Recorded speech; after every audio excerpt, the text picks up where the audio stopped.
네, 요한복음 17장 3절인데요. 네, 요 한 절만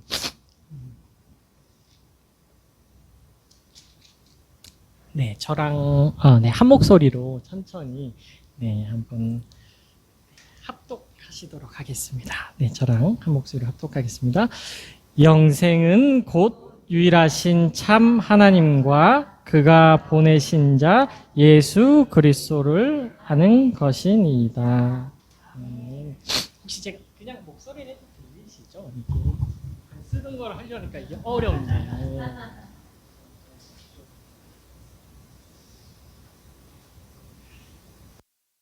하고 연약한 저를 영광의 임재교회 주일도 강단에 설교의 자리에 세워주신 성삼위 하나님께 무한한 감사와 영광을 돌려드립니다. 아멘. 저에게 귀한 또 설교 자리를 허락하여 주신 주 목사님과 영광의 임재교회 성도님들께도 감사를 드립니다. 네, 저는 올해 35살이 되었습니다. 아버지는 장로교 교단 목사님이시고 큰 교단은 아니시고 작은 교단에서 이제 목사님이 되셨었고 어머니는 이제 어린 시절 인천에 있는 강화도에서 교회에 나가게 되시고 한 6남매 7남매 되는데 특이하게 어머니는 교회가 좋으셨다고 하더라고요.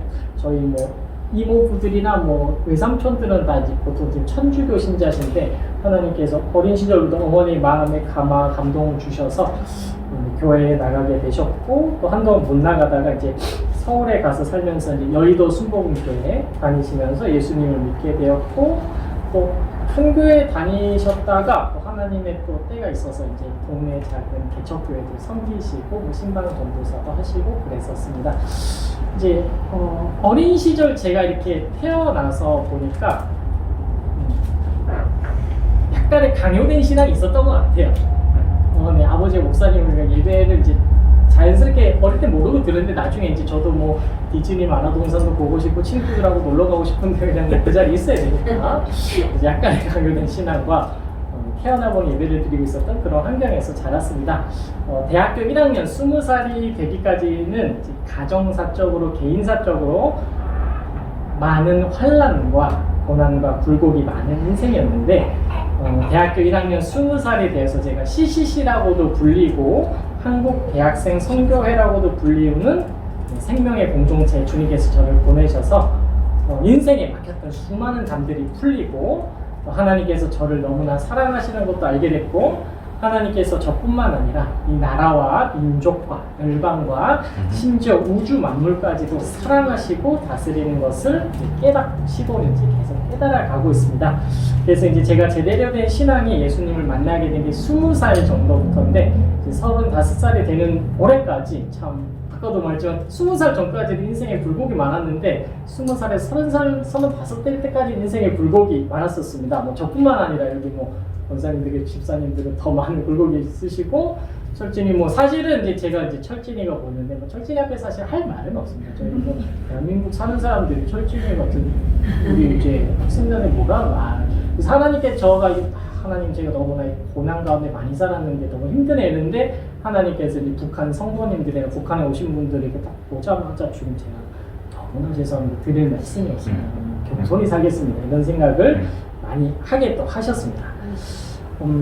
그래서 이제 제가 이제 한 5년 정도 이제 창신대학교라고 창신대가 창원의 믿음을 가진 학교를 세우자 해서 창원의 믿음 있는 사람들 키우겠다. 창신. 그래서 알게 됐는데 제가 책도 읽고 맨날 묵상해서 5년 만에 깨달았습니다. 그래서 이제 호주 선교사님들 특별히 이제 오셔가지고 이렇게 제주도 다음으로 이게 제일 이제 불교의 땅이 3대 절이 있더라고요. 합천의 인사, 양산 통도사, 한 개 더 기억이 안 나요. 경주 불국사까지.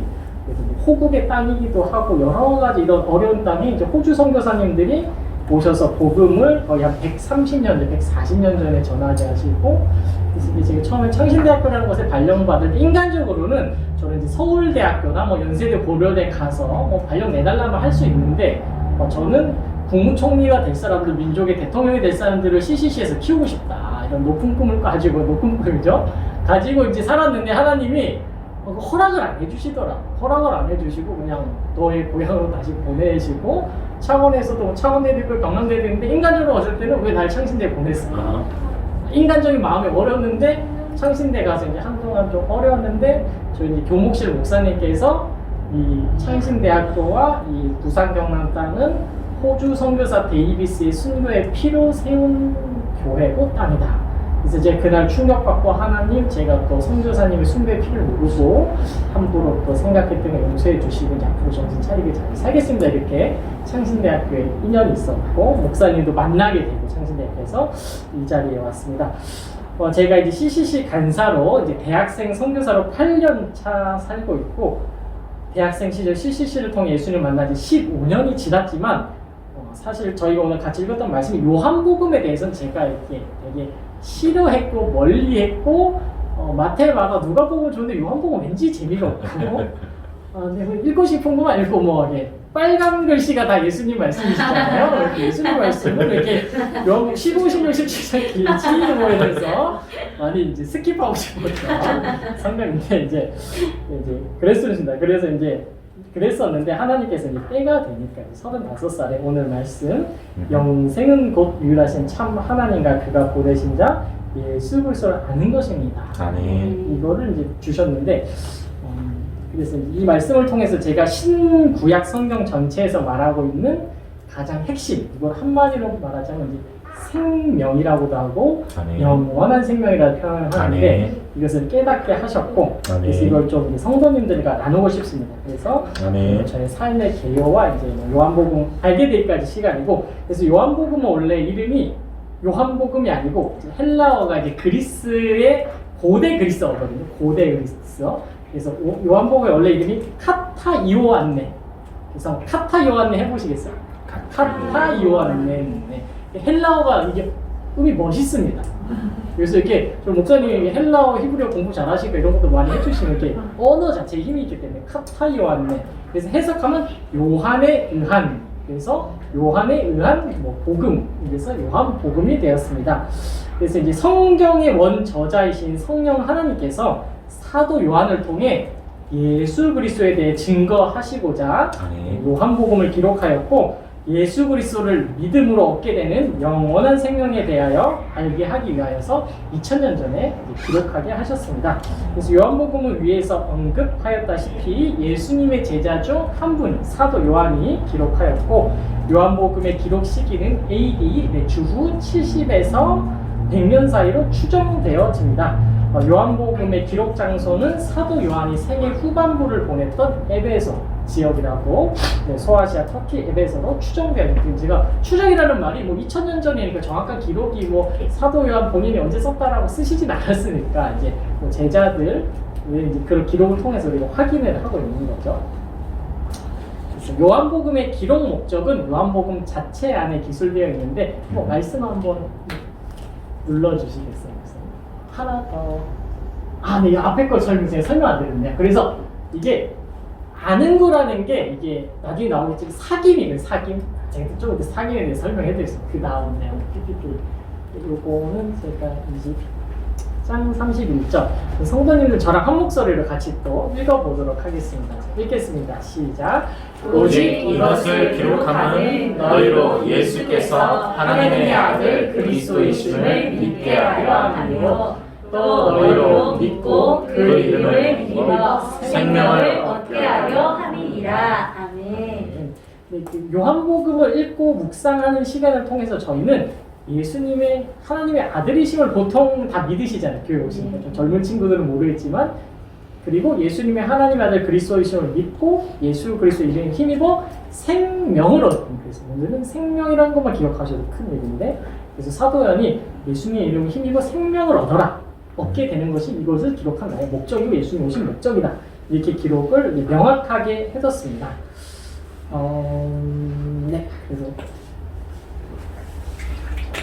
제가 항상 이렇게 성도님들의 피로도를 눈을 보면서 이렇게 고려하는 스타일인데 성도님들이 이게 컨디션이 괜찮을지 안 괜찮을지 전 모르지만 저는 이제 증언자로 왔으니까 담담하게 그냥 쭉 가보겠습니다. 적힌 대로 설명을 벗어나면은 안 좋더라고요. 네.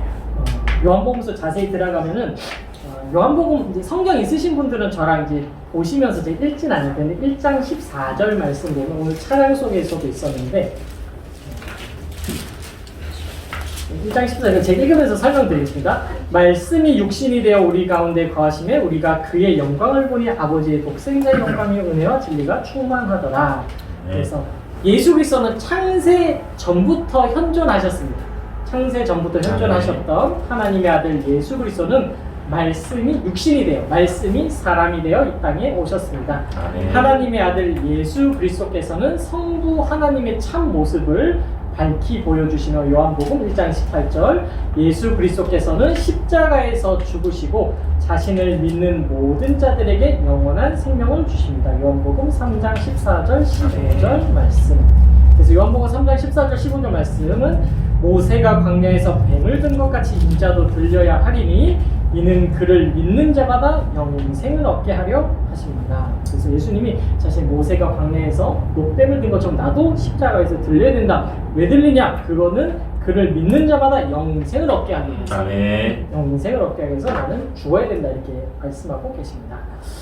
기독교의 역사를 볼 때 요한복음은 초기 기독교 사상의 흐름을 결정하는 핵심적인 성경으로 평가받고 있습니다.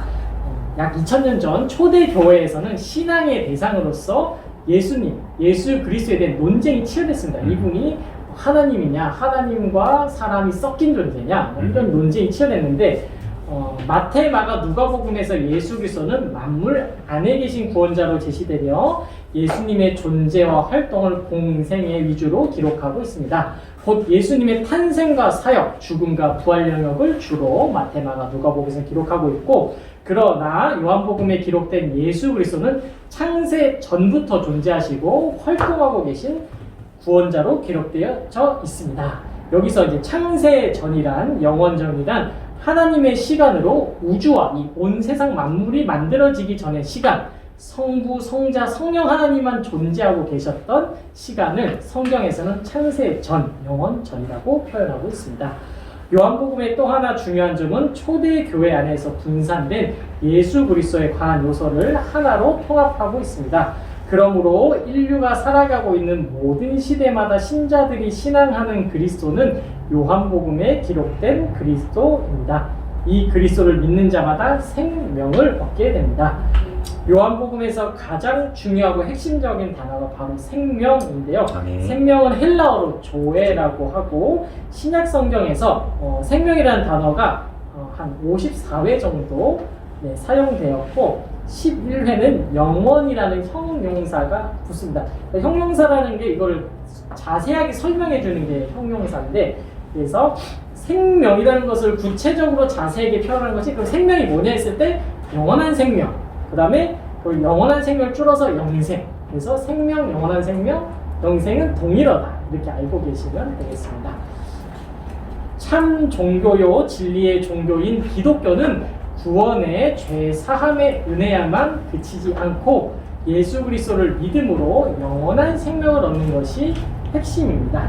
그래서 이제 제가 옥하는 목사님을 제 이제 인생의 스승 중에 한 명을 모시고 있는데 그래서 옥하는 목사님 어릴 때 설교를 들어보니까 옛날에는 교회에 와서 30분 1시간 이렇게 뭐 회개하는 시간을 깊이 가지시고 이렇게 했는데 다만 안타까운 건 거기서 끝냈던 게 너무 안타깝다.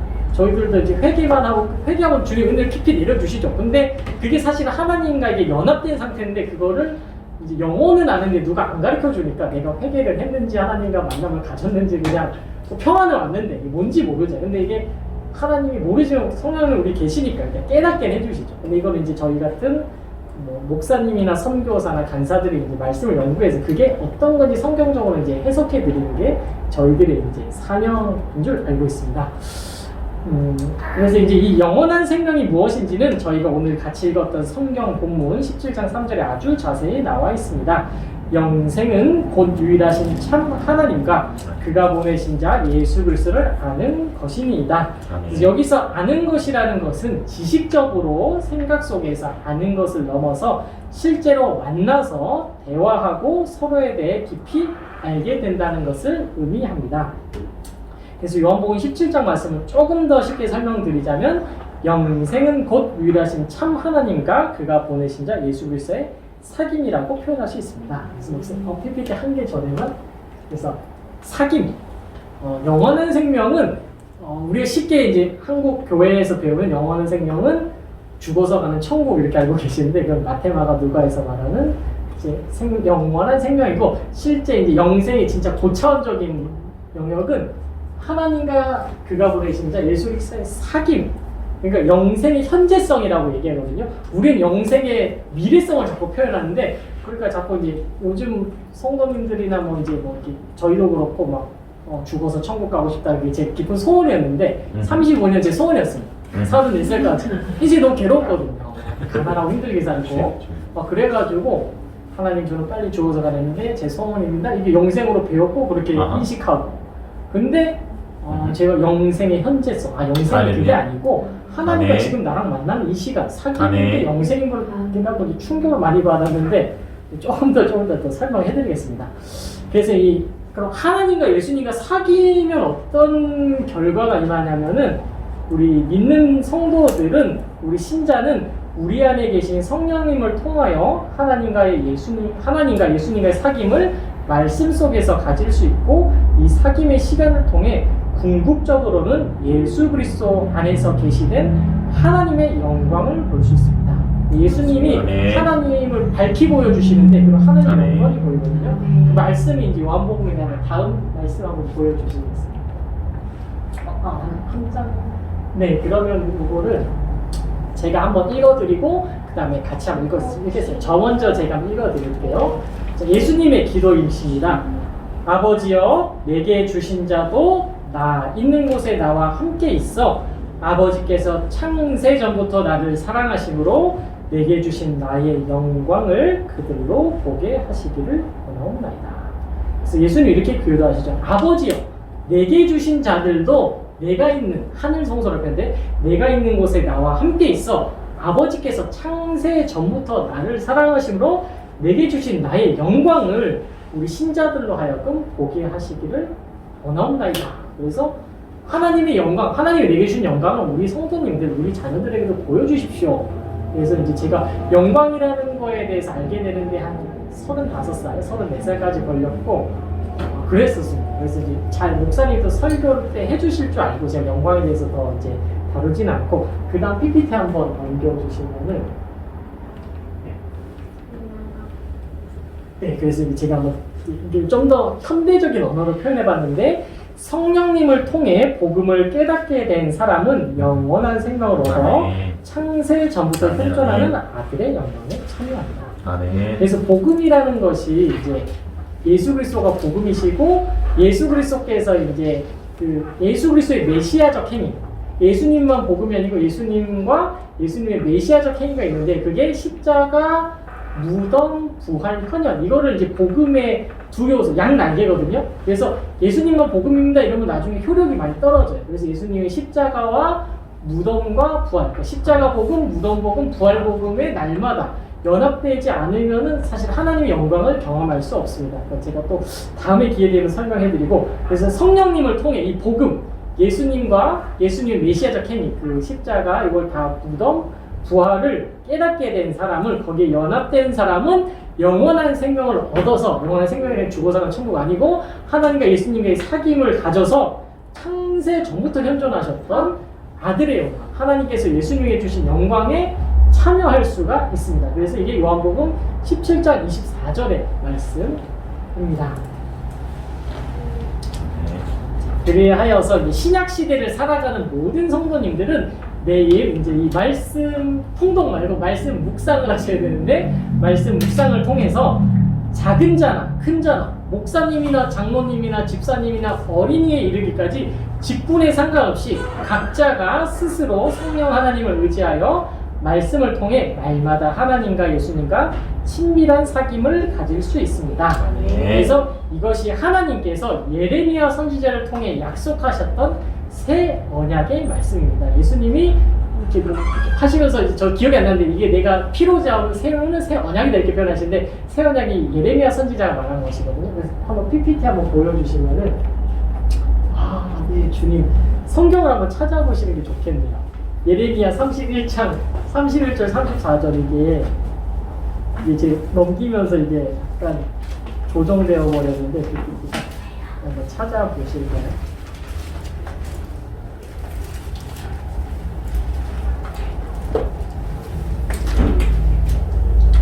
네, 다 찾으셨죠? 그럼 저랑 예레미야 31장 31절 34절 말씀 저랑 한 목소리로 천천히 또 합독하시도록 하겠습니다. 읽겠습니다. 시작. 여호와의 말씀이니라. 보라, 날이 이르리니 내가 이스라엘 집과 유다 집에 새 언약을 맺으리라. 이 언약은 내가 그들의 조상들의 손을 잡고 애굽 땅에서 인도하여 내던 날에 맺은 것과 같이 아니할 것을 내가 그들의 남편이 되었어도 그들이 내 언약을 깨뜨렸습니다. 여호와의 말씀이니라. 그러나 그날 후에 내가 이스라엘 집과 맺을 언약은 이러하니 곧 내가 나의 법을 그들의 속에 두며 그들의 마음에 기록하여 나는 그들의 하나님이 되고 그들은 내 백성이 될 것이라. 여호와의 말씀이니라. 그들이 다시는 각기 이웃과 형제를 가르쳐 이르기를 너는 여호와를 알라 하지 아니하리니 이는 작은 자로부터 큰 자까지 다 나를 알기 때문이라. 내가 그들의 악행을 사하고 다시는 그 죄를 기억하지 아니하리라. 여호와의 말씀이니라. 왜 새 언약이라고 하시냐면은 이제 모세를 통해 하나님께서 이제 이스라엘과 맺으셨던 시내산 언약을 이분들이 파기했거든요. 하나님과 이제 백성이 맺었는데 백성들이 일방적으로 파기했죠. 하나님이 싫어해, 나는 우상이 좋아해, 내 마음대로 살 거야. 그래서 하나님 옛날 언약을 파기가 하신 게 아니고 자기들이 파기를 해서 어쩔 수 없이 이게 무효가 돼버리고 하나님께서 그래서 이제 하도 말 안 되니까 이제 더 새로운 보완 장치를 통해서 새 언약을 주셨는데 제가 다 연구를 못했고 이제 새 언약 때는 예전에는 이제 제사장을 통해서 목사님을 통해서만 이제 성경을 배우고 묵상하고 알았어야 되는데 이제는 이제 작은 자로부터 33절에 큰 자까지 다 나를 스스로 알 수 있게 되었다. 성도님들한테 이제 이 성경이 다 주어졌고 수많은 이제 성령님께서 이제 역사하셔서 이제 스스로 말씀을 통해 하나님을 만날 수 있는 내신 게 예레미야의 새 언약의 말씀이고 이거를 예수 그리스도께서 성취를 하셨습니다. 네. 그래서 이제 제가 이제 거의 다 끝났네요. 그래서 이제 제가 복음과 생명에 관한 증언이라고 표현하는데 지금까지 요한복음 17장 3절 말씀과 요한복음에 대한 전체 개요를 통해서 제가 요한복음에서 말하는 핵심 사도 요한이 저희들에게 전해주고자 했던 편지의 핵심인 예수 그리스도를 믿음으로 우리는 영원한 생명을 얻게 되는 것에 대해 배웠고 이 영원한 생명이라는 것은 하나님과 예수님과의 친밀한 사귐임을 알게 되었습니다. 아멘. 네, 혹시 목사님 제가 성대 혹시 더 해도 되나요? 네. 진짜 괜찮으세요? 네. 지금 얼마나 시간 소리 기억나요? 오늘 5시에 왔어요. 진짜. 네. 편하게 하시라고. 네, 천천히 네, 주님 감사합니다. 네, 그래서 이제부터 이제 저는 설교가 아닌 이제 성삼위 하나님께서 저희 스승 목사님과의 만남을 통해 깨닫게 해주신 것, 성경에서 증거하는 진리인 복음과 생명에 관하여 증언 또는 증거하고자 합니다. 증언하고 증거하는 사람은 증인인데 증인은 자신이 보고 들은 것, 경험한 것을 있는 그대로 증언하기만 하면 되기에 이제부터는 이제 저의 이야기를 보태지 않고 저의 영적 스승 목사님을 통해 배운 복음과 생명에 대한 증언하는 시간을 가지겠습니다. 하나님께로부터 보내심을 받은 사람이 있으니 그의 이름은 요한이라. 그가 증언하러 왔으니 곧 빛에 대하여 증언하고 모든 사람이 자기로 말미암아 믿게 하려 하니라. 그는 이 빛이 아니요 이 빛에 대하여 증언하러 온다라. 요한복음 1장 6절에서 8절 말씀. 하나님이 보내신 이는 하나님의 말씀을 하나니 이는 하나님이 성령을 한량 없이 주십니다. 요한복음 3장 34절 말씀입니다. 네. 지금 제가 이제 그 증언석에 선 사람이라서 이제 증언을 하겠습니다. 증언을 이제 설교가 아니니까 편안하게 들어주시면 됩니다. 이게 법정에 가면 이게 증거를 하잖아요. 그 사람이 나는 그걸 보았고 들었고 경험했다. 선서도 하고 나는 거짓을 보태지 않겠다. 그래서 이제 제가 좀 해보도록 하겠습니다. 이게 제 스승 목사의 쓴 책인데 이게 뭐 아주 귀한 책인데 어떤 목사님이 그 종교개혁 이후로 최고의 책이 나왔다 뭐 이런 표현도 하셨고 그래가지고 귀한 책을 제가 하겠습니다. 성경을 거의 요약해 놓은 책인데 제가 볼 때는 좀 읽겠습니다. 제가 읽으면 혹시 이거 제가 PPT도 다 준비해서 하나씩 보시면 네네. 네, 요 그냥 제가 하는 거 혹시 보시면서 따라 네, 읽으시고 네. 저 목소리랑 눈으로 편하게 보시면서 들으시면 되겠습니다. 지금 조금만 더 높일까요? 네, 혹시 눕혀주실 수 있나요? 허리가 지금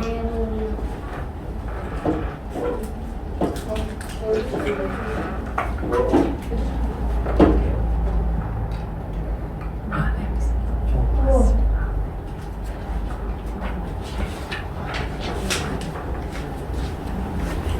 여기 저희 그 스승 목사님께서 이렇게 적어놓으셨네요. 신앙의 변조를 요구하는 시대성에 반하여 오롯이 생명의 길을 걷는 이들에게 이 책을 바칩니다. 하셨습니다.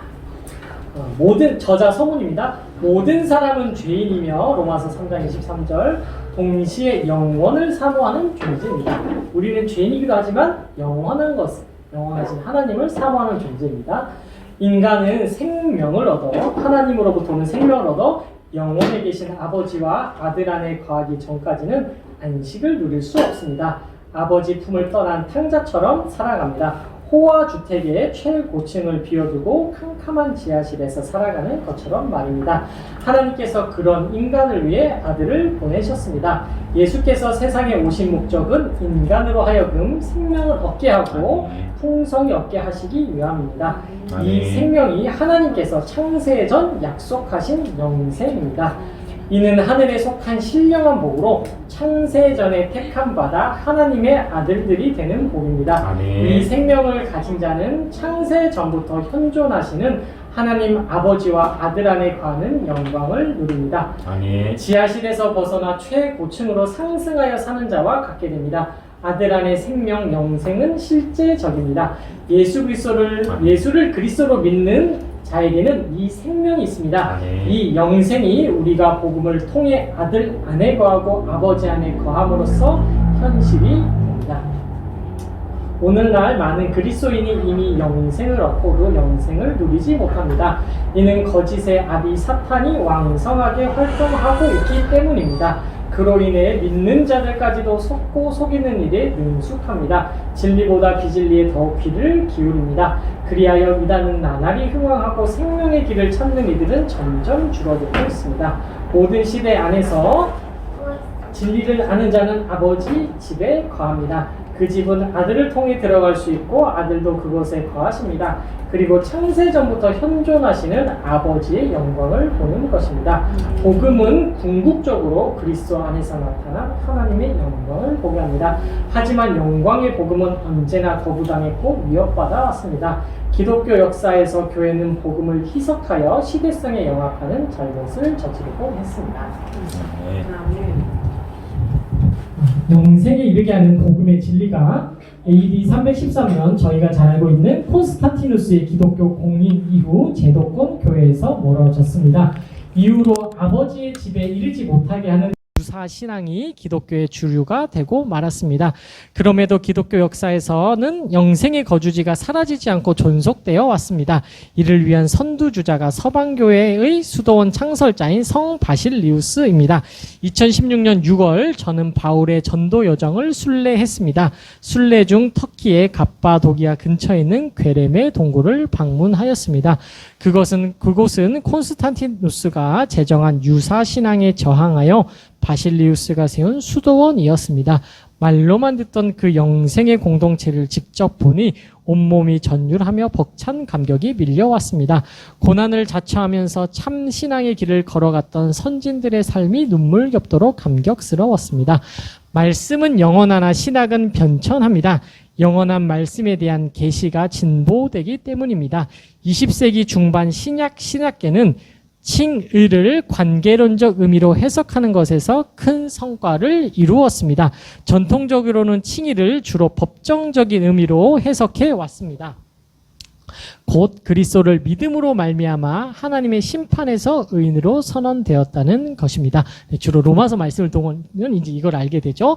반면에 이제 요한복음을 통한 관계론적인 해석에서는 칭의를 그리스도를 믿음으로 말미암아 하나님과 바른 관계를 맺기 시작한 것으로 파악합니다. 그래서 사실 이제 제가 잘 모르지만 칼바르트라는 유명한 신학자 이제 목사님 말해주실 수 있는데 그런 분들을 통해서 이제 로마서를 제대로 알게 되면은 칭이라는 것이 우리가 이제 그런 거거든요. 의롭다 칭함 받았다. 그래서 천국까지 가는 거 맞는데 그것뿐만 아니라 하나님과 바른 관계 속에 들어가는 거. 그래서 이제 사실 성경의 핵심은 관계고 하나님과 예수님도 관계와 교제 가운데 살았기 때문에 그래서 여러 성도님들께서 이제 칭이라는 것이 법정적 내가 구원받았다 끝이다 이게 아니고 법정적으로 구원받았으면 똑바로 잘 살아야 되잖아요. 근데 내 힘으로 살 수 없죠. 하나님과 관계 속에 거하면 살 수 있는 건데 그래서 이제 그걸 잘 아시면 좋겠고 계속 읽겠습니다. 따라서 우리가 그리스도 안에서 새로운 존재가 되었다는 것은 하나님과의 관계 방식이 새로워졌음을 의미합니다. 이에 성도의 표징은 외형적 변화나 물리적 변화에 있지 않으며 갑자기 저희가 뭐 잘 먹고 잘 살게 되는 게 하나님 믿었다고 생기는 일이 아니고 영생의 실제인 하나님과의 교제에 참여하고 있느냐의 여부, 곧 관계로 성도의 표징이 나타납니다. 성도는 아버지와 아들을 아는 관계적 존재로 살아가며 그 속에서 받은 은혜와 진리, 사랑과 신실함으로 세상이나 사람들과 관계를 맺습니다. 2009년 설립된 말씀 묵상 선교회, 지금은 복음 생명 선교회는 성경이 증거하는 복음을 순전히 전해왔습니다. 길 잃은 양, 목자 잃은 주님의 양들에게 순전한 복음을 전하여 생명의 길로 인도하였습니다. 하지만 변절을 요구하는 시대성에 영합한 신앙의 현실은 이 생명의 복음을 전하는 일에 부적응, 초조, 실패감의 대가를 치르게 합니다. 그럼에도 저 옛날 믿음이 견고한 자들이 유사 신앙의 벽을 뚫고 예루살렘을 향하였듯이 역대하 11장 16절 말씀 생명의 복음을 영으로 깨달은 이들은 기꺼이 대가를 치르면서 생명의 길을 오롯이 걷고 있습니다. 그래서 이제 조금 어려운 내용 나와서 제가 건너뛰고 이 책의 핵심 주제는 성경이 증거하는 진리로 복음과 생명입니다. 구약 성경은 선지자들을 통하여 복음을 미리 증거하였으며 저랑 로마서 1장 2절 말씀 한번 같이 읽어보도록 하겠습니다. 네, 로마서 1장 2절.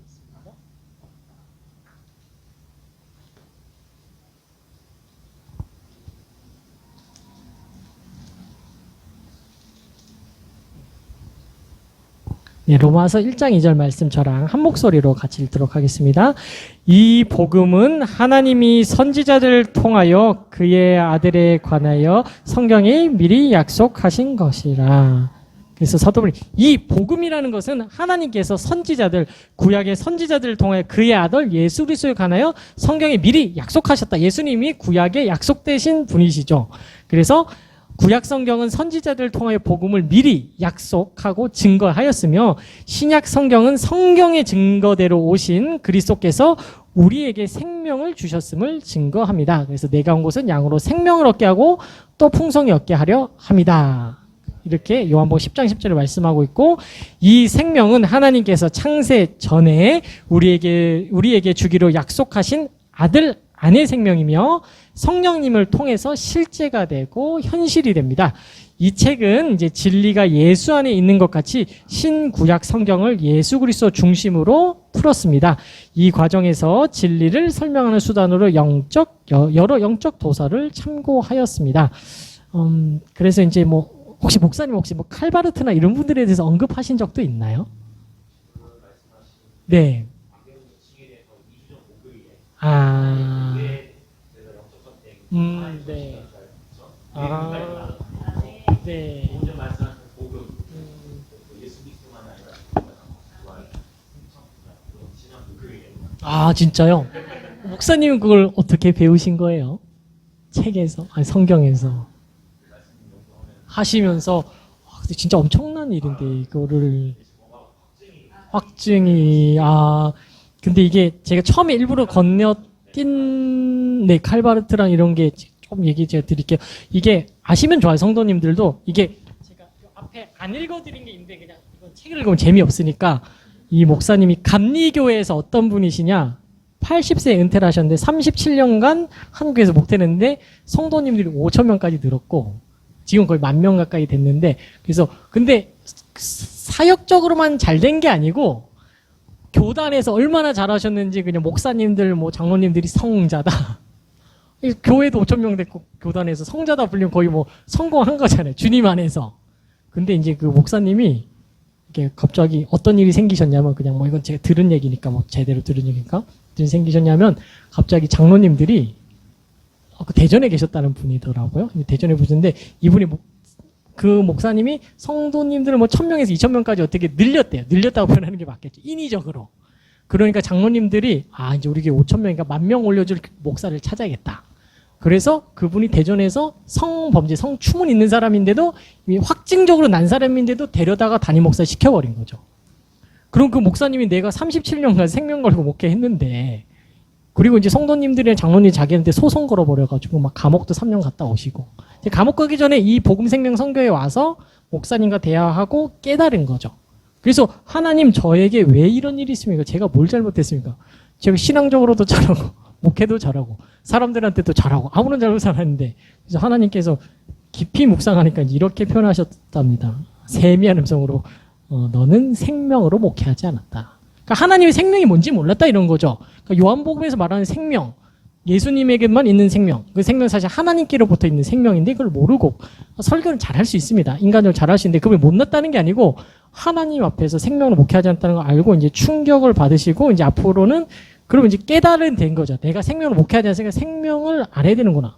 그래서 이제 그렇게 하시면서 이제 완전 변화되시고, 뭐 감옥도 3년 기쁜 마음으로 의연히 다녀오시고 이랬다는 이제 얘기가 이 앞에 있고, 실제로 만나셨고 스승 목사님이 그렇습니다. 그래서 이제 제가 그 얘기를 한, 칼바르트라는 유명한 신학자가 있어요. 저는 이제 고신교단에 다니고 있고 통합교단에서 4년 다니고, 이제 좀 저의 신앙 색깔을 완전 보수 신앙으로 난 가야 된다. 보수 신학. 저는 이제 부산 경남이 순교자 주기철 손양원 목사님의 땅이기 때문에 어떻게 하면 순교자적 삶을 살 수 있을까 제가 인생에 고민을 많이 했거든요. 그러면은 보통 보수 신학이셨더라고요. 왜냐면 우리나라 일제시대 때 보통 변절하신 분들이, 변절이라고 표현해서 신사참배하고 변절하신 분들이 자유주의 신학하면, 자유주의는 그냥 다 좋잖아요. 열렸잖아요. 그러니까 뭐 천황도 하나님이고 이것도 하나님이고, 사실 이런 거죠. 사실은 여기가 신사를 놔두고 여기다가 처음에 엎드려 절하고 나서 말씀을 전하는데, 그래서 이제 손양호 목사님이 추록하셔서 한 어떤 집회에 갔는데, 하나님의 증언의 책인데 여기 신사가 있는 거지. 신사, 일본 신사, 천황을 숭배하는. 그래서 이거를 치우시고, 원래 손양호 목사님 과격한 분이 아니시고 이제 치워버리시고 회개하라 이 한마디에 그날 이제 그 교회가 복음이 선포되고 회개하는 역사가 있었습니다.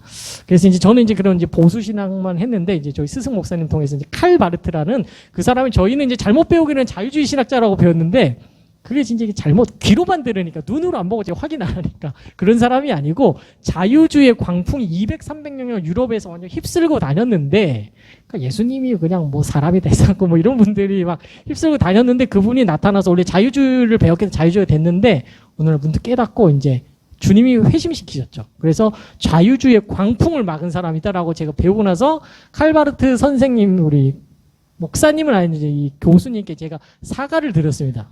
제가 집에 책도 좀 보고 했는데 죄송합니다. 만물 위의 세계를 보여주고, 그 다음에 폴 틸리라고, 그냥 이건 잘 안 유명한 분인데 신대원 교수님들도 모르기 때문에 이분에 대해서 연구도 거의 안 하고 책도 안 냈어요. 그래서 이걸 깨달으신 분이 이제 번역해가지고 폴 틸리. 그래서 이분이 만물 위에 계신 하나님을 제대로 보여줬다. 그래서 요한복음에도 만물 위에 계신 하나님이 있는데, 제가 눈으로 보여드릴까? 이거를 제가 보여드려야 이게 처음에 보면은 제가 찾아야 되는데, 원래 줄을 잘 꺼놨는데 사도 요한이 세례 요한이 그는 만물 위에서 오셨다 이런 표현이 있는데 제가 못 찾겠네요. 원래 줄 꺼놨었는데 성경에 있었는데 제가 찾아드리면 좋은데, 제 핸드폰 잠시만 사용하겠습니다. 네.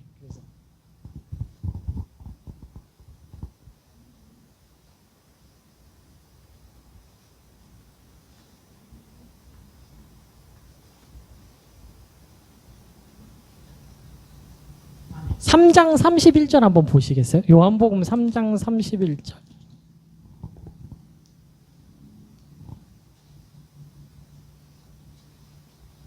네, 네, 요거, 네, 그럼 요한복음 3장 31절 저랑 한 목소리로 같이 한번 읽어보겠습니다. 읽겠습니다. 시작. 위로부터 오신 이는 일은 만물 위에 계시고 땅에서 나닌 이는 땅에 속하여 땅에 속한 것을 말하느니라. 하늘로부터 오시는 이는 만물 위에 계시나니.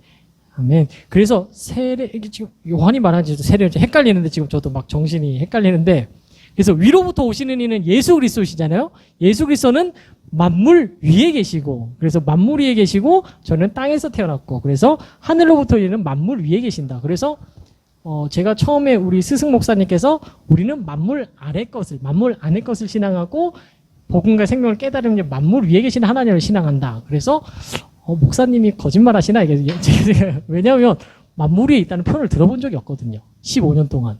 근데 여기 정확하게 요한복음에 위로부터 오시는 이는 만물 위에 계시고, 만물 위. 그러니까 만물이라는 게 온 우주와 삼라만상 위에 계신, 그러니까 표현이 그렇고, 이제 이걸 넘어서는 존재다 이거죠. 하늘 위에 계신다. 그래서 이제 목사님들이 하늘 위에 있다는 말보다는 하늘은 요 정도 느낌이고, 그냥 만물 위에 계신, 그래서 만물 위에 계신 분이다. 그래서 그거를 정확하게 설명해 주는 분이 폴 틸리라는 신학자인데, 그래서 혹시나 다음에 이런 분이면 귀한 분이구나, 이렇게. 저도 아직 설교집 사서 읽으려는데 못 읽었는데 귀한 분이시구나. 그래서 칼바르트 폴 틸 이런 분이 대단한 분이신 것만 알고 있고, 이제 이런 분의 이제 영향을 이제 받으시고, 이제 저도 영향을 받고 했습니다. 예. 네, 그래서 이제 계속 또 한번 읽어드리면은 일단 요 파트 마무리 한번 읽어드리겠습니다. 제가 바로 그런 심정입니다. 다만 바라기는 본서를 통해 여러분이 기독교를 단순히 종교로 아는 것에서 벗어나 생명이라는 진리를 계시하는 기독교의 본질을 알게 되기를 소원합니다. 그리하여 이 책이 영생의 실제인 아들이 있는 곳 아버지의 집으로 이르게 하는 이정표가 되기를 바랍니다. 이 책이 여러분을 생명의 진리로 인도하여 언약 백성의 부요함을 누리게 한다면 그것은 오직 하나님의 은혜이며 성령의 역사입니다. 본서를 통해서 영광 받으실 분은 오직 만유의 주가 되시는 하나님 아버지이십니다. 네, 요한계시록 말씀은 저랑 같이 한 목소리로 또 읽겠습니다. 보좌에 앉으신 이와 어린 양에게 찬송과 존귀와 영광과 권능을 세세토록 돌릴지어다. 아멘. 네, 보좌에 앉으신 하나님 예수님께 영광과 존귀를 돌리기를 원하는 게 이제 저희 스승 목사님의 마음이고 저희들의 마음이고, 그래서 2018년 5월 경기도 부천에서 큰 은혜 입은 자 서형섭, 이렇게. 네, 혹시 PPT 한 장 넘겨주시겠습니까? 그래서 이 추천사도 너무 좋아서 제가 3-4번 정도 읽었는데 한번 이거는 글로는 못 적어놓고 한번 들어보시면 좋을 것 같아요. 그래서 오성종 전 칼빈대학교 신대 원장님, 아마 이분이 독일에서 공부를 많이 하셔서 목사님들이 이렇게 공부를 더 하셔야 되니까, 신학교 교수님이니까 이제 잘 설명을 해주셔서 또 스승이니까 또 추천사를 부탁하신 걸로 알고 있습니다. 자, 한번 읽어드릴게요. 오성종 전 천리빈대학교 신대 원장님, 서형섭 목사는 이 책에서 신약의 중심 메시지인 하나님 나라 공간복음과 영생 요한복음과 그리스도와의 연합 바울 신학의 교훈을 통합적으로 그리고 통일적으로 보기를 시도합니다. 다시 한번 읽어드릴게요. 서형섭 목사는 이 책에서 신약의 중심 메시지인 하나님 나라와 영생과 그리스도와의 연합의 교훈을 통합적으로 그리고 통일적으로 보기를 시도합니다. 더 나아가 창조와 타락과 족장 역사와 함께 출애굽과 시내산 언약을 연결하여 해석하고자 합니다. 참으로 거창한 작업입니다. 그렇게 하여 독자로 하여금 신구약 성경 전체에 나타난 하나님의 구원사적인 경륜을 종합적으로 이해할 수 있게 도와줍니다. 저자는 진정한 의미에서의 성경 신학을 압축 형태로 그리고 상당히 성공적으로 제시해 줍니다. 영생의 삶에 있어 말씀 묵상의 목표가, 저희들이 말씀을 읽는 목표가 예수 그리스도를 통하여 성령 안에서 하나님께 나아가 그와 교제하는 것이며, 복음 안에 계시된 바 그리스도 안에 있는 하나님의 영광을 바라보는 것이라는 저자의 이해는 매우 뛰어난 영적 통찰입니다. 서 목사는 이 책에서 오늘날 말씀 묵상이 개인적인 삶에만 적용되고 많은 현실을 아쉬워하면서 말씀 묵상을 통하여 적용이 아닌 하나님과의 깊은 교제 가운데로 나아가야 한다고 바르게 역설합니다. 네, 이거 다 읽어드리면 힘드실 것 같네요. 네, 제가 다 읽으면 네. 그래도 저는 증인이니까. 네. 자료를 들고 안 읽으면 그 판사님한테 혼나거든요. 변호사님한테 제가 강남대 신학교 교수니까 건너뛰고 제주 충신교회 공로 목사, 이게 원로 목사님 공로 목사님이라 하더라고요. 근데 되게 신기한데 제가 이 목사니까 한번 읽어드리겠습니다. 처음에 서형삼 목사님을 저희 제주 충신교에 모신 이유는 단순했습니다. 말씀 묵상에 대해 배우기 위해서였습니다. 그런데 목사님이 집회 제목을 사경 제목을 복음과 생명 말씀 사경회로 전하시고 말씀 묵상뿐 아니라 예수 그리스도의 구속사와 복음과 생명의 진리를 마치 한 폭의 그림을 보여주듯 전해 주셨습니다. 집회 내내 서 목사님께서는 잔잔한 어조로 말씀을 전하셨지만 그 말씀을 받는 저와 교인들은 가슴이 뜨거워지기 시작했습니다. 그래서 집회 실황을 녹취하여 계속 그 말씀을 묵상했습니다. 저는 말씀 안에서 처참한 나의 모습을 발견했고 그런 처참한 나를 세워주시는 예수 그리스도의 복음의 신비를 경험했습니다. 하나님께서 인간에게 십자가의 복음을 주신 이유가 하나님 안에 있는 영생의 사귐을 영원은 물론 지금 현재에도 누리도록 하시기 위함임을 깨달은 것입니다. 그리스도의 공로 안에서 그 영혼의 교제로 가는 통로가 바로 말씀임을 알게 되었습니다. 이 귀한 내용이 이렇게 정리가 되어 책으로 출판되니 기쁜 마음을 감출 길이 없습니다. 복음과 생명에 대한 진리의 말씀, 그것은 제게 마치 사마리아 여인이 습관처럼 물동이를 들고 우물가로 나갔다가 영원한 생수를 얻은 것과 같은 영적 사건이었습니다. 현대인들은 모두 무언가에 대한 갈증이 있습니다. 무언가에 또 중독되어 있습니다. 그것을 해결하고자 술을 마십니다. 성 중독에 빠지기도 합니다. 도박과 게임에 빠져들고 저희들은 스마트폰에 빠져들기도 합니다. 러시아의 문호 도스토예프스키는 돈 때문에 도박을 하는 것이 아니라 무언가 깊은 목마름 때문에 도박을 한다라고 말했습니다. 어쩌면 사마리아 여인도 그런 내면의 목마름이 있었을 것입니다. 예수께서 우리의 목마름을 해결해 주시려고 십자가에서 목마름을 체험하셨습니다. 십자가에서 달리신 예수께서 내가 목마르다라고 부르짖으셨습니다. 모든 인생의 목마름을 짊어지신 주님의 외침입니다. 모든 인간은 구주가 필요합니다. 사마리아 여인처럼 치료자가 되신 예수를 만나 그 속에서 생수가 솟아나는 감격을 맛보아야만 합니다. 저는 이 책을 추천하면서 말씀 안에서 제가 깨달은 이 생수, 영원한 생수를 이 책을 읽고 듣는 모든 분들이 마실 수 있고 깨달을 수 있게 되리라 확신합니다. 김광식 제주 충신교회 공로 목사. 네.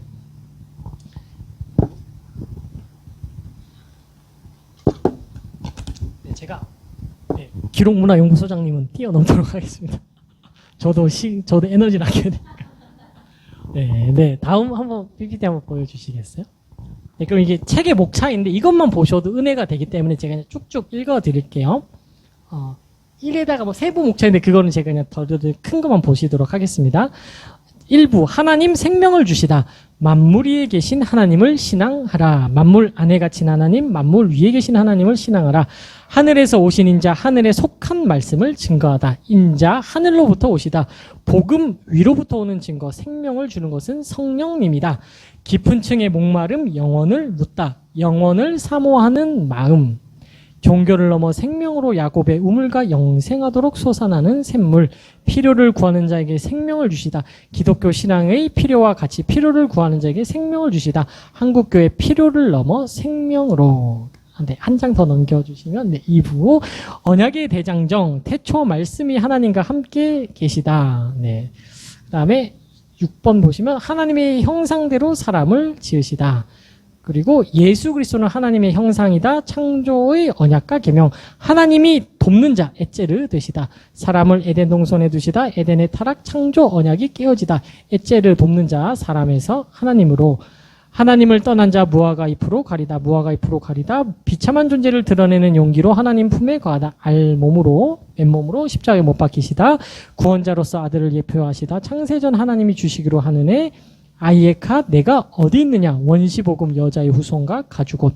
제1경륜시대 원시 역사의 구원 하나님의 구원 전략 경륜 아벨 최초의 선지자 에녹 심판을 전한 선지자 노아 을을 전파한 선지자. 제2경륜 시대에 아브라함에게 복음을 전하시다. 제2경륜 시대에 아브라함을 택하시다. 아브라함을 통한 복, 창세전 약속하신 영생, 하늘의 본향을 사모하다. 요셉을 통해 저희는 출애굽만 배웠는데 입애굽이라는 게 있거든요. 요셉을 통해 입애굽하다. 요셉의 꿈 입애굽을 약속하시다. 요셉의 역사 하나님께서 형통하게 하시다. 요셉의 믿음 출애굽을 바라보게 하시다. 여호와 야훼로 자기를 계시하시다. 모세의 소명 하나님이 함께 하시다. 하나님의 자기의 계시 야훼 진리라는 것 내가 그임을 아는 것 모세를 통해 출애굽하다. 모세 애굽으로 향하다. 출애굽의 목적 언약 백성으로 삼으시기 위함이다. 언약 백성. 그럼 저희는 언약 백성임을 기억하셔야 되고 6월절 재앙이 넘어가리라. 시내산 언약과 증거막이 회막, 성막 이렇게 하는데 증거막이 원래 맞다고 하더라고요. 시내산 언약과 증거막, 출애굽 구원 시내산 언약 계명, 언약의 서원 출애굽 구원 시내산 언약 계명 토라.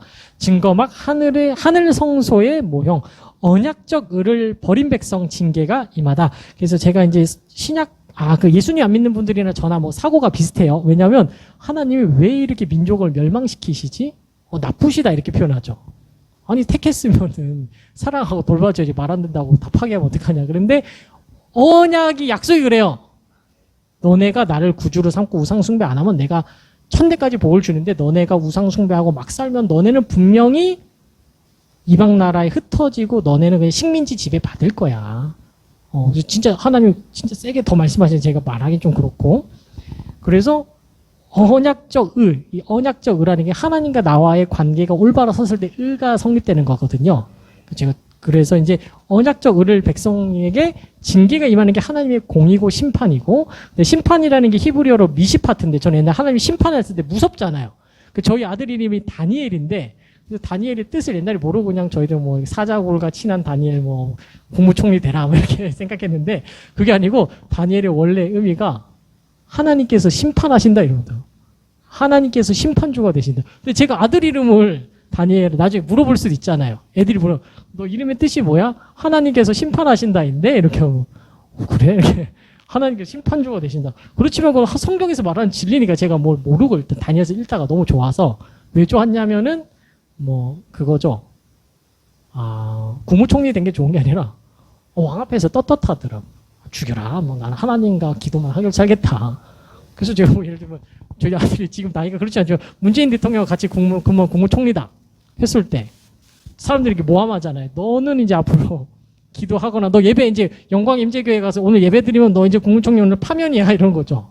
세상 사람들은 저는 뭐 비대면 예배 드리죠 이렇게 하겠지만 우리 아들이 진짜 다니엘이 뭐 대통령 국무총리가 됐다. 그냥 가는 거죠. 뭐 파면이라 이렇게. 그리고 좀 믿음이 강하고 늘 창문 열고 그냥 3번씩 기도하고 뭐 이런 멋있는 사람이 되라고 이제 제가 다니엘을 지었는데 그래서 이제 그런 것 속에서 이제 제가 성경을 알았을 때 이제 심판이라는 게 혼내는 게 끝이 아니고 미시파트라고 해서 심판은 이제 모래성으로 쌓은 걸 허물고 다시 세우는 게 주님의 본래 뜻이더라고요. 심판이 끝이 아니고 다시 세우는. 그래서 제가 옛날에 왜 모래의 집은 허물고 반석 위에 세우는지 그래서 하나님께서도 저에게 심판을 하셨습니다. 모래 위에 창신대 CCC를 제가 지었거든요. 왜냐면 이제 사용만 했으니까 하나님과의 관계 교제 모르고 제가 하나님과 언약 맺은 줄도 몰랐어요. 언약이라는 것 자체를 모르고 그냥 열심히 하면 사역 잘 되니까 내 이름을 높여보려고. 느부갓네살랑 비슷합니다. 하나님 없으면 어떻게 되냐? 내 이름과 내 영광과 내가 만든 이 위엄과 영광을 바라보라 이런 거지. 목사님들 우리가 만든 이 건물을 바라보라. 얼마나 좋냐? 하나님의 영광이 임했다 이러는데 하나님의 영광이 계신지 모르겠어요. 성전은 예수님이 성전이시고 예수님께 모인 예수님을 믿는 저희들이 모인 게 우리 성도들의 공동체가 성전이고 그다음에 한 개 더 있는데 이제 기억이 안 나요. 예수님이 성전이시고 저희들의 모임이 성전이고 저희들 각자가 성전이고 예수님 모신 저희가 성전이고 저희들 모임이 성전인데 저도 오늘 착각하더라고요. 차 타고 오다가 엄청 예쁜 건물이 있어요. 멋있는 건물. 신앙만에. 와 근데 헤롯 대왕이 만든 성전 보고도 사람들이 이게 하나님 영광이 거울 수밖에 없겠다 이렇게 생각할 수밖에 없는 건데 솔로몬의 성전 봤을 때 인간은 눈에 약하잖아요.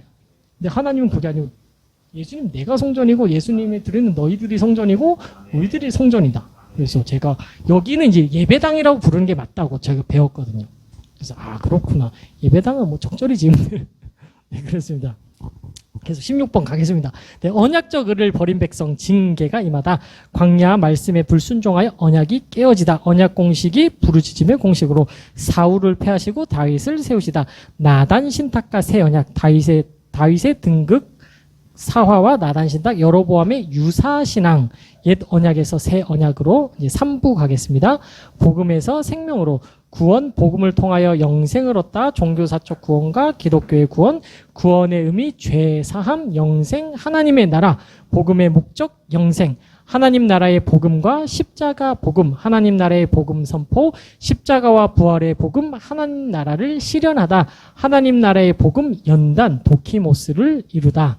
복음의 세 가지 형식, 복음 보냄의 형식, 복음 내줌의 형식, 복음 죽음의 형식. 십자가의 보혈, 죄 사함을 통해 하나님께 나아가자. 십자가에서 나타난 세 방면의 은혜, 보혈, 죄 사함과 정결함을 받다. 죄 사함을 받아 하늘 성소로. 옛 사람의 죽음, 죄의 몸이 불구가 되다. 왕의 명령 캐리그마, 죄의 몸이 불구가 되다. 죄의 세력, 이제는 죽을 몸을 지배하려고 하다. 죄에 대한 불구자로 영생에 들어가라. 육신, 자기 주장, 의지가 율법에 대하여 죽다. 율법과 육신의 관계, 마성적인 것과 사탄적인 것. 율법으로 말미암아 율법에 대하여 죽다. 그 다음에 저희가 잘 모르는 게 이제 장사복음이라는 게 있는데 이게 진짜 중요한 복음인데 장사복음, 무덤복음. 예수님이 3일 동안 무덤에 거하셨잖아요. 근데 이게 복음이더라고요. 그래서 정말 충격적인 거는 나중에 배우시면 될 것 같아요. 네, 장사복음, 무덤의 표적, 성전을 짓다. 죽음으로써 장사되다. 이 성전을 헐라 사흘 동안에 일으키리라. 심판의 구속자 그리스도. 부활복음, 종말을 현재로 살다. 부활하신 그리스도 주가 되시다. 마라나타, 예배에서 주를 부르다. 영혼 불멸설과 죽은 자의 부활, 종말의 승리를 현재에 누리다. 사부, 생명으로 사는 삶, 위의 것을 찾으라. 영생의 현재성, 무신론을 반박하다. 그리스도 안에 신성의 모든 충만이 육체로 거하시다. 온전함으로 하나님께 나아가자. 옛사람을 벗고 새사람을 입으라. 천상적 실존으로 지상적 삶을 살다. 부정성 옛사람의 옷을 벗어라. 새사람을 입으라. 삼위일체적 이종사랑으로 서로 사랑하자. 삼위 하나님 안에 거하는 삶, 삼위일체의 논증, 하나님의 이종사랑과 인간의 동종사랑. 그래서 예수님께서 어떻게 하나님의 사랑 가운데 거하냐, 복종하는 사랑으로.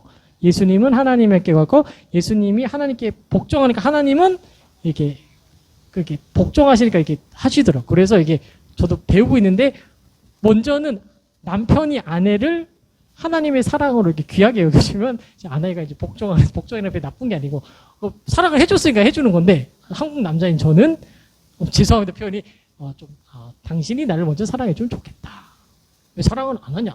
좀 나쁜 말. 네가 사랑을 하니까 내가 안 하지. 이런 거잖아. 연애도 똑같아. 철진이랑 혜윤이는 알겠지? 나중에 처음에는 내가 막 섬기는데 나중엔 왜 안 해줘? 네가 밥 사라. 뭐 이런 거죠. 네가 와라. 네가 영지공까지 와라. 이제 내가 뭐 많이 갔으니까 뭐 이런 거잖아요. 그래서 제가 남편이 잘하는 게 복음이다. 뭐 이런 생각. 그다음에 그리스도께서 교회를 사랑하신 것처럼 남편이 아내를 사랑해야 되는데 자꾸 제가 그거를 그러니까 하나님이 그리스도께서 교회를 얼마나 사랑하는지 모르니까 아내를 못 사랑하는 거더라고요. 그 다음에 자기 주장 의지라는 게 뭐 저의 의지죠. 내 생각, 내 고집. 이런 게 이제 솟아나니까. 그래서 이제 그런 게 있습니다. 그래서 이제 그런 게 있고, 29번, 보라, 만물을 새롭게 하노라. 만물 안에서의 영생의 삶 모든 상황에서 하나님과 연합을 구하다. 비존재 위협, 사탄의 위협이죠. 넉넉히 이기느니라. 말씀 묵상 적용을 넘어 사귐으로 이끌다. 언약 안에 머무는, 말씀 묵상은 하나님의 언약 안에 머무는 특권이며 의무다. 영원을 현재로 산다. 말씀 묵상을 통해 십자가를 통해 하나님의 영광을 보다. 정말 모든 족속으로 제자 삼으라. 구원의 질서 창세전에서 종말까지 주 예수 그리스도의 통치와 사탄의 통치 모든 족속으로 제자 삼으라.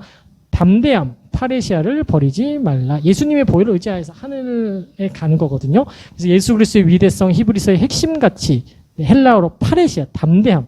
담대하게 하나님께 나아가라. 최악의 상황에서 파레시아, 담대함을 버리지 말라. 성령 충만하여 주의 뜻을 이루는 교회.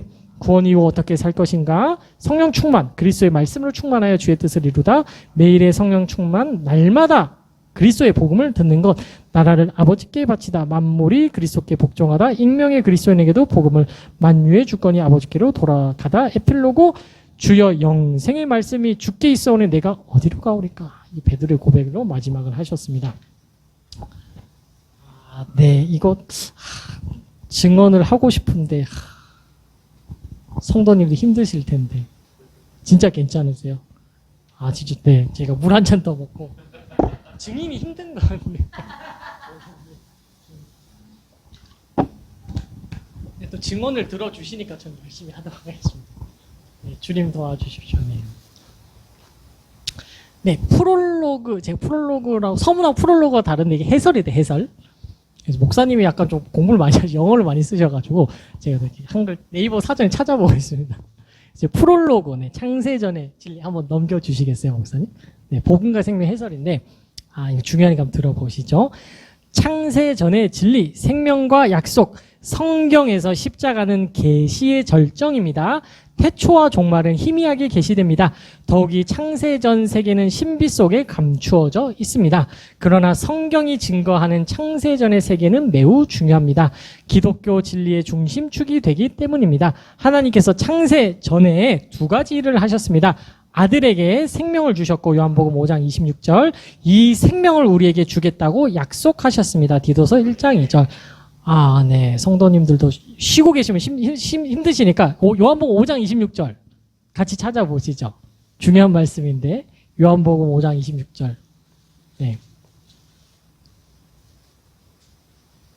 네, 요한복음 5장 26절.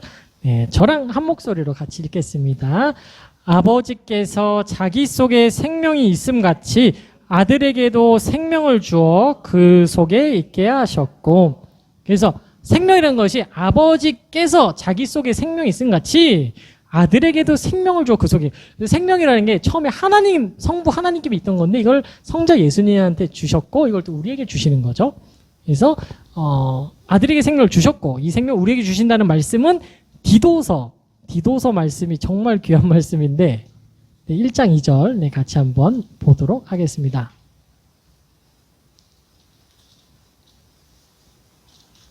네, 디도서 1장 2절 말씀. 네, 저랑 한 목소리로 같이 한번 읽어보도록 하겠습니다. 영생의 소망을 위함이라 이 영생은 거짓이 없으신 하나님이 영원전부터 약속하신 것인데 사도 바울이 난 영생을 위해서 사도가 됐는데 이 영생이라는 것은 하나님은 거짓이 없으시죠. 거짓이 없으신 하나님이 영원전부터 약속하셨다. 우리한테 주기로. 그래서 네, 이 생명을, 이 영원한 생명을 창세전부터 우리한테 주기로 약속을 하셨습니다. 그래서 창세전의 진리, 하나님께만 있던 생명을 우리에게 주기로 약속하셨습니다. 하나님은 생명의 약속을 지키기 위해 아들을 보내겠다고 창세전부터 미리 정하셨습니다. 베드로전서 1장 20절.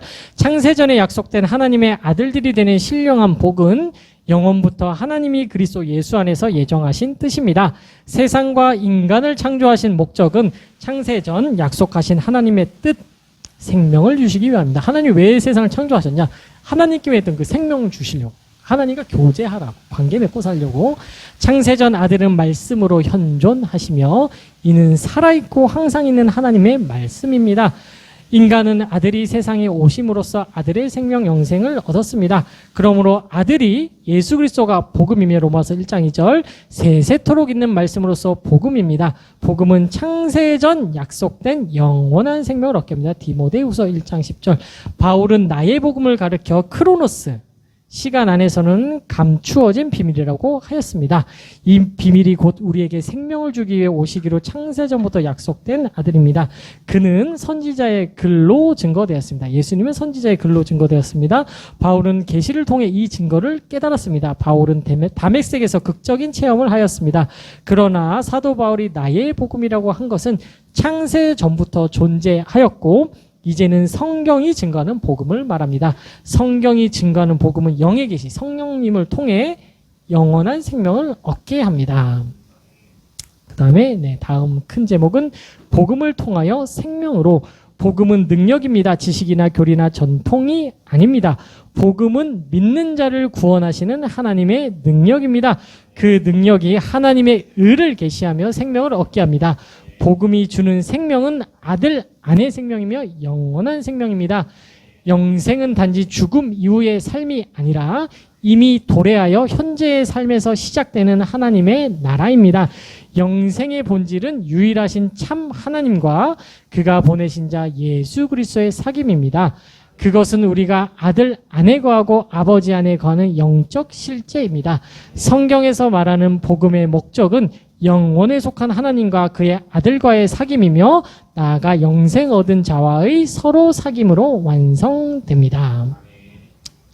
우리가 신앙하는 그리스도는 요한복음에 나오는 창세 전부터 존재해 오신 그리스도로 우리는 그리스도를 믿음으로써 영생을 얻습니다. 구원이란 예수 그리스도를 믿음으로써 죄 사함을 받을 뿐 아니라 예수님과 연합하여 생명을 얻는 것입니다. 궁극적으로는 그리스도 안에서 그리스도께서 아버지께로부터 받은 영광에 참여하는 것입니다. 십자가와 부활 그리고 연합. 하늘로부터 오신 인자는 땅에서 들려 십자가에서 죽으셨습니다. 이로써 모든 사람을 십자가의 죽음으로 이끄십니다. 그는 부활하셔서 하늘로 올라가셨습니다. 예수님의 십자가 죽음과 부활에 연합한 자는 영원한 생명을 얻습니다. 영원한 생명은 하나님이 아들에게 명하신 말씀입니다. 아들은 하나님이 자기에게 주신 모든 사람에게 영생을 주십니다. 한편 예수 그리스도의 십자가와 부활의 사건은 예수께서 전하신 하나님 나라의 복음을 성취합니다. 십자가와 부활의 복음은 영원에 속한 하나님의 영광을 바라고 즐거워하는 은혜를 성취하는 것입니다. 이로써 예수께서 전하신 하나님 나라의 복음과 사도들이 전한 십자가와 부활의 복음이 통합을 이룹니다. 예수 그리스도께서 십자가에서 죽으신 것은 그 자체가 목적이 아니라 우리를 하나님께로 인도하시기 위함이었습니다. 그래서 제가 이제 대학생 때 고민한 게 예수님은 하나님 나라가 왔다 하는데 사도님들께서는 하나님 나라에서 언급을 안 하더라고요. 그래서 막 신학자들이 공부를 죄송합니다 덜 해가지고 성령님이 못 깨닫게 하니까 예수님이 전하는 하나님 나라의 복음과 사도들이 전하는 십자가 부활의 복음은 다른다. 뭐 이렇게 표현하더라고요. 그래서 제가 그걸 평생 연구 과제로 정말 그렇진 않을 텐데 분명 연결점이 있을 텐데 했는데 이렇게 연결이 된다고 하네요. 그래서 혹시나 그런 거를 이제 성도님들도 뭐 페이스북도 하고 많은 정보를 얻게 될 텐데 그건 분리된 건 아니다. 이렇게 통합되는 거다 아시면 좋겠습니다. 저의 증언이 거의 다 끝나갑니다. 이제 힘내시면 좋을 것 같네요. 거의 마지막 파트 하나 나왔습니다. 중요한 한국 교회를 향한 간절함.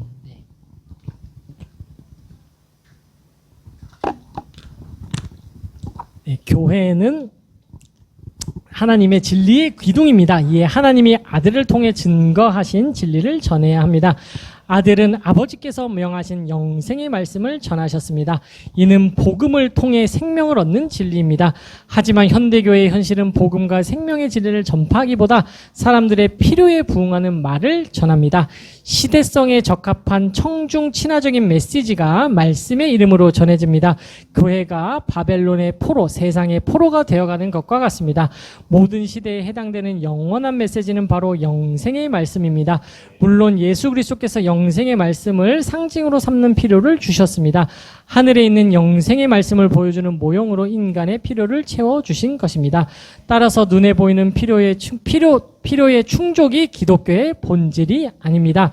필요가 궁극적으로 가리키는 하늘의 실제, 곧 영생을 얻는 것이 기독교의 본질입니다. 영생은 인간의 깊은 층의 목마름을 해결하는 예수 그리스도 안에 있는 생명입니다. 이 생명을 얻기 전까지 인간은 내면의 깊은 층에서 목말라 합니다. 그 목마름을 생명의 말씀이 아닌 다른 것으로 해결하려고 시도합니다. 물론 신앙과 목회의 본질을 찾고자 힘쓰는 교회들도 있습니다.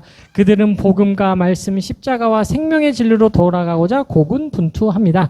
그런데도 궁극적 진리인 하나님과의 교제로 나아가지 못하는 것은 파편화된 아주 이게 작은 미세한 복음과 진리를 접하기 때문입니다. 하나님 나라의 복음과 십자가와 부활의 복음은 하나로 통합됩니다. 곧 십자가와 부활의 복음은 말씀을 통하여 하나님과의 사귐으로 이끌어가는 하나님 나라를 성취합니다. 이렇게 말씀을 통하여 생수를 얻기 전까지 사람들은 야곱의 우물이라는 신앙의 전통과 유산에서 마실 물을 구합니다. 이 물이 일시적으로 갈증을 해소해 주기는 하지만 이내 다시 목이 마릅니다. 예수께서 주시는 물은 우리를 영원한 생명으로 인도하는 솟아나는 샘물 복음입니다. 그래서 야곱의 우물, 야곱의 우물이 진짜 중요한 건데 한번 요한복음 4장 한번 가보시죠. 요한복음 4장 12절.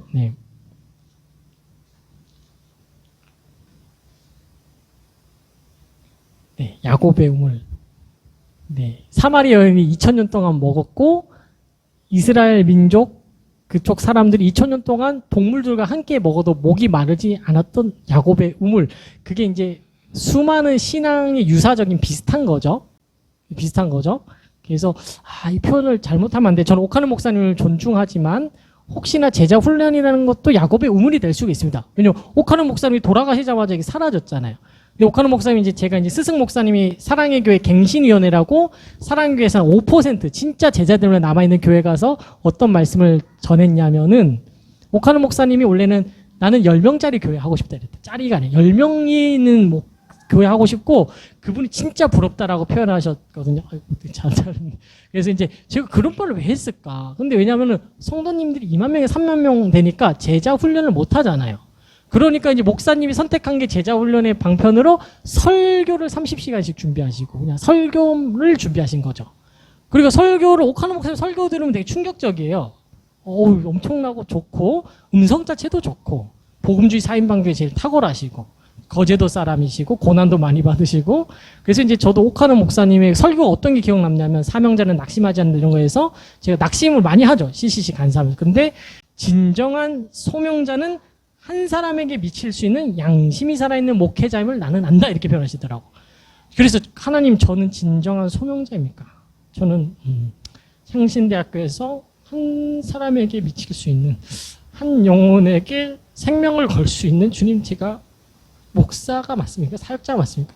하나님께 제가 물어봤고 그래서 이제 주님 제가 아니었네요. 그래서 저는 앞으로 진짜 한 사람에게 정말 진심으로 미칠 수 있는 사역자 목사가 되고 싶습니다. 이렇게 기도했을 때 주님이 이제 마음을 주셨고 근데 이제 그게 정말 안타까운 건 뭐냐면은 3일, 일주일, 한 달 정도 가요, 진짜. 목사님이 설교가 너무 세면은. 근데 이제 제가 이제 그걸 잊어버리고, 그다음 진정한 소명자는 사람의 수에 흔들리지 않는다. 이것이 목회의 본질이다. 이런 책도 쓰시면서 제가 그때부터 이제 한 사람에게 정말 생명 걸고 싶고 사람의 수에 흔들리지 않는 한 2년 정도 갔는데 갑자기 이제 사역이라는 게 인간의 욕심도 있고 사단이 뒤에서 뭐 이렇게 어둠의 색, 죄의 세력이 저를 역사하기 때문에 잊어버려요. 그래서 제가 막 사역을 부풀려고 한 게 아니고 학생들이 막 벌떼처럼 몰려오니까 한번 다 살려보겠다고. 살릴 수도 없는데 그걸 하려다가 완전 하나님께 혼났죠. 그래서 이제 그거를 혼났고 하나님 좋은 심판을 하신 거예요. 살릴 수도 없습니다. 제가 하나님의 생명을 몰랐기 때문에 몰랐고 뭐 철진이가 있어서 이제 그런 거인데 그때 사람이 좀 이제 철진이 오해는 하면 안 돼. 그때 2018년 제주 선교대 가는 해인데 학생들이 너무 많이 올려오니까 제가 이제 철진이만 사실 돌보는 게 저의 본질인데, 뭐 다른 친구도 많이 돌보다가 이제 철진이랑 이제 혜밀이한테도 우리가 제주도 선교 가볼래? 여름 수련회 가볼래? 근데 이제 철진이 혜밀이가 그때 약간 거부했죠, 약간? 처음에. 나쁜 게 아니고, 혼내려니까 약간 꺼려 했잖아. 그래서, 저도 당연히 가면 여기 가면 하나님 만나는데 왜 안 가냐, 니들이. 그래서 마음이 힘들어가지고, 근데 이제 또 지금 먹고 살아야 되고, 저도 먹고 살아야 되고, 돌봐야 될 영혼이 많잖아요. 그러니까 이제 혜밀이 철진이가 조금 우선순위에 밀렸죠. 근데 철진이가 5월쯤인가 저희 동아리방에 왔어요. 그래서 갑자기 철진이가 기억날려면, 간사님 저 제주도에 가고 싶습니다. 이러더라고. 그래서 제가 그때 막 모금을 막 했어요. 애들 30만원씩 드니까, 한 10만원씩 심어해주려고. 근데 인간적으로 어떤 생각이 들었냐면, 철진이를 어떻게 도와줘야 되지? 이런 생각이, 철진이 도와줘야 되지. 바로 가자 이래야 되는데, 근데 그때 하나님 이런 생각을 주셨어요. 철진이의 아버지는 하나님이니까 하나님이 채워주실 거다. 철진이가 그때 하고 머릿속에선 한 며칠 묵상한 건데, 인간적 시간으로는 한 뭐 10초밖에 안 걸린 것 같아. 철진아, 가자. 하나님 채워줄 거다. 그래가지고 하나님, 제가 이제 후원자님들, 사역 동료들 문자를 보내니까 철진이 때문에 거의 철진이 30만원 모금하려 했는데 거의 60만원, 100만원 들어왔나? 그래서 철진이 그냥 쿨하게 제 것도 아니고 쿨하게 이거 내 건 줄 알았는데 쿨하게 철진이 가자 이제 주님이 채우셨다 이렇게 하고 학생도 뭐 해밀이도 한 비행기 값 정도인가 한 10만 원 해준 것 같아요. 여러 친구들.